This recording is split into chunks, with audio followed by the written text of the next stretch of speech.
দিনটা 1947 সালের 15ই আগস্ট। পরাধীনতার নাগপাশ থেকে মুক্ত হয়েছিল ভারতবর্ষ।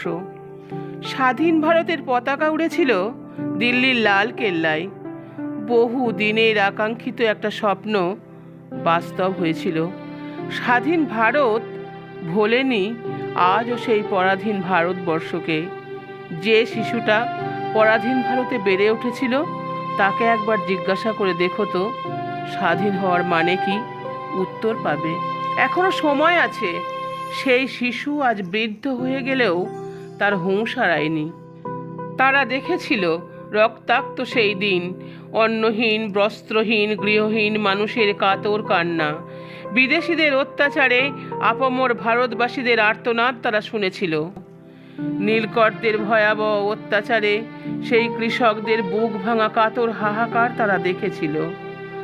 হাজার হাজার তাজা প্রাণের অকাল মৃত্যু তারা সহ্য করেছিল।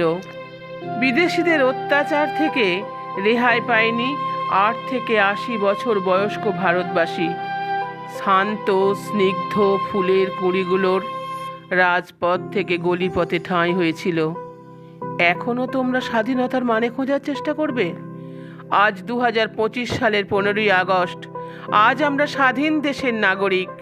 হিংসা নয়, দেশ নয়, বিদ্বেষ নয়, শুধু এক মন্ত্রে গাইব মোরা ভারতের জয়গান, বন্দে মাতরম।